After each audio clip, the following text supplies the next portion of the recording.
नमस्कार दोस्तों, मेरा नाम है संदीप सिंह और मेरे चैनल संदीप सिंह ब्लॉग्स में आपका स्वागत है। आज बात करेंगे हम शेरनी मूवी के बारे में, जो कि prime video, Amazon prime video पे अवेलेबल है। आज रिलीज़ हो चुकी है। सबसे पहले इसकी स्टार कास्ट के बारे में बात कर लेते हैं। इसकी कास्ट में हैं विद्या बालन, शरद सक्सेना, विजय राज, नीरज कवि, विजेंद्र कालरा, मुकुल चड्ढा, ईला अरुण, ये सभी इसकी लीड स्टार कास्ट में हैं।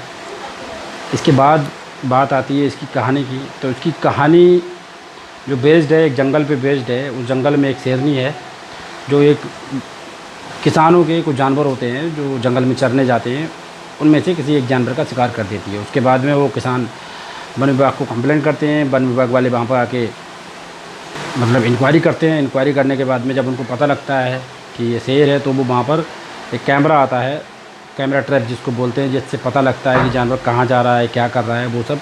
ये जो शेरनी है पहले जानवरों को मारती है, फिर बाद में गांव के, जिसमें एक औरत होती है, एक आदमी होता है, उनको भी मार देती है।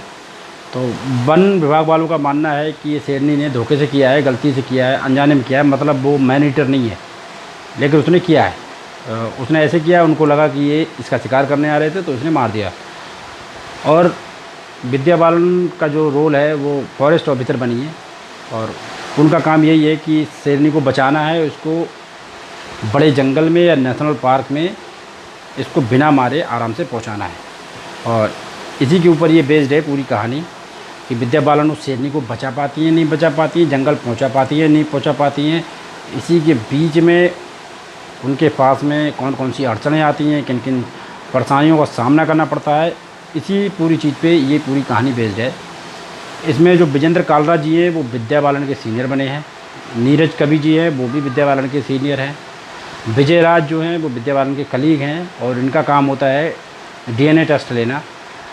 मतलब जब कोई शेरनी या शेर किसी इंसान को या किसी जानवर को मार देता है तो उसका डीएनए वहाँ से ब्लड वो इकट्ठा करना, उसके बाद में डीएनए लेके ये पता लगाना ये शेर कौन सा है, या ये जानवर या जो शेरनी है ये कौन सी है। क्योंकि इन लोगों ने उनको नाम दे रखे हैं, T12, T13, T1, T2, T3, Johnny, ऐसे करके नाम दे रखे हैं। तो विजय राज जी का ये काम है। प्लस विजय राज जी का ये भी काम है कि ये मदद करते हैं विद्या बालन की इन जानवरों की जान बचाने में और नेचर को, फॉरेस्ट को सेफ रखने में। ये विजय राज जी का काम है, विद्या बालन के साथ में है। विद्या बालन के साथ में उनकी और भी टीम होती है। अब विद्या बालन जी को जो परेशानियाँ आती हैं वो आती हैं पॉलिटिकल परेशानियाँ, राजनीतिक परेशानियाँ। राजनीतिक परेशानियाँ मतलब वहाँ पर एक एमएलए है मिस्टर जी के, वो उस शेर को मरवाना चाहते हैं। वो बोलते हैं मैनीटर है, इसको मरवा देते हैं। वो शिकारियों को लेके आते हैं। उन शिकारियों में हैं शरद सक्सेना, जिनका नाम है पिंटू भैया, और वहाँ पर एक पूर्व एमएलए भी हैं, विधायक हैं, जिनका नाम है पीके। उनका काम है जीके के आगे अड़चनें डालना, जीके को नीचा दिखाना, और जीके का काम है पीके को नीचा दिखाना, प्लस अपनी वोट बैंक तैयार करना, चाहे वो कैसे भी हो।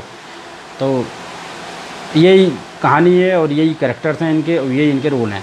तो अब इसमें बात की गई है, एक तो बात की गई है फॉरेस्ट के ऊपर कि जंगल को बचाना है, नेचर को बचाना है, प्लस इस जंगल में रहने वाले जीवों को भी बचाना है। क्योंकि हम उन जीवों को परेशान नहीं करेंगे, वो जीव हमें परेशान नहीं करेंगे। बस ये शायद ज़ाहिर सी बात होती है, और इस चीज़ को विद्या बालन जी क्लियरली समझती हैं, और वो गांव वालों को जागरूक भी करती हैं इस मामले में। इन सब चीज़ों के बीच में पिसता कौन है? गांव वाले।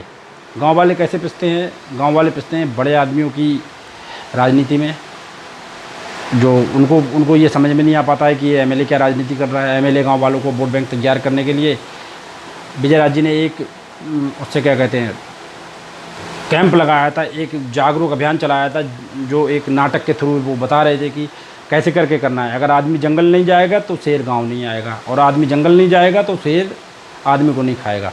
उसमें भी वो पहुंच जाता है अपनी राजनीति लेके।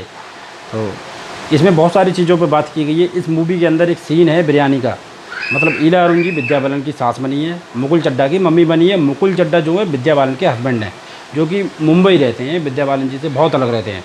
तो जब वो एक बार अपनी छुट्टी में या जैसे भी विद्या बालन से मिलने आते हैं, तो वो ईला अरुण जी को और विद्या बालन की मम्मी को वहाँ लेके आते हैं।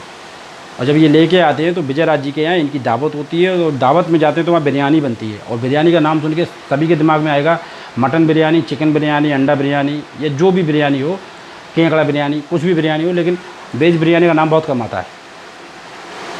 एक्चुअली वो वेज बिरयानी होती है और इस चीज़ को इन्होंने इनडायरेक्टली क्लैरिफाई किया है। ईला अरुण जी पूछती हैं बिरयानी बहुत अच्छी बनी है, किसने बनाई? तो उनको लगता है कि विजय राज जी की वाइफ ने बनाई होगी, लेकिन विजय राज जी की वाइफ बोलती है कि ये मैंने नहीं बनाई है, ये हसन ने बनाई है। विजय राज जी का नाम है हसन नूरानी। तो वो पूछती हैं हसन जी इसकी रेसिपी तो दे दीजिए। तो वो विजय राज जी बोलते हैं अरे इसकी रेसिपी नहीं है कुछ भी, बस आलू को बिरयानी में डालने से पहले सरसों को तेल में हल्का सा तला था। तो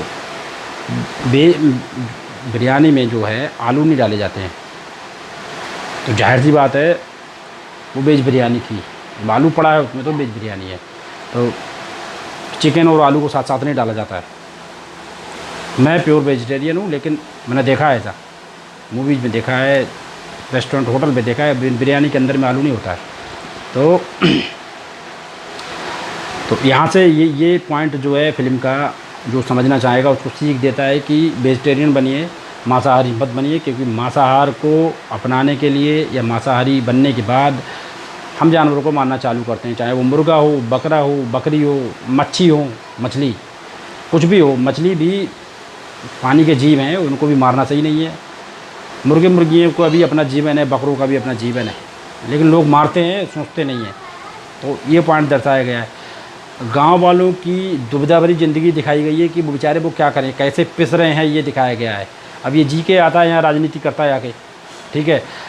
एक सीन इसमें दिखाया गया है कि विद्या बालन जी जिसको बोलते हैं मचान, उस मचान पे बैठी हुई है, उनको शेर दिखाई दे रहा है, शेरनी वो आ रही है और बकरी सामने बांध दी है। तो ये नशे वाला जो होता है ना, डार्ट बोलते हैं जिसको, वो लेके बैठी हुई हैं और वो उस पर फायर करने वाली थी, जिससे उसको नशा हो जाता है, उसको जंगल पहुंचा दिया जाता। लेकिन वहाँ पर जी के पहुंच जाता है अपने शिकारियों को लेके, जिससे वो शेर भाग जाता है। तो ऐसे करके ये वन्य जीवों के बीच में कैसे राजनीति की जा रही है, वन अधिकारियों के बीच में भी कैसे राजनीति की जा रही है, राजनीति ने जंगलों में भी अपनी जगह नहीं छोड़ी है, कैसे किया जा रहा है, ये सब दुविधाएँ दिखाई गई हैं।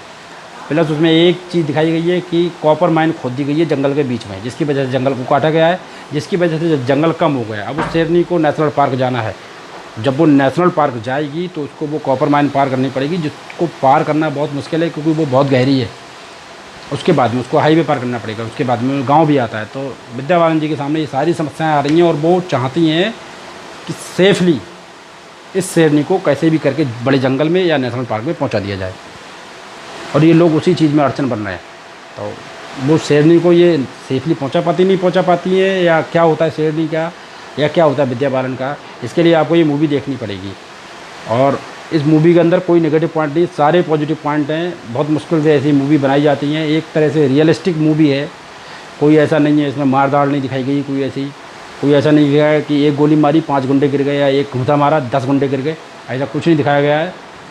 बहुत सीधी सी सिंपल सी रियलिस्टिक मूवी बनाई गई है, जो बहुत सारी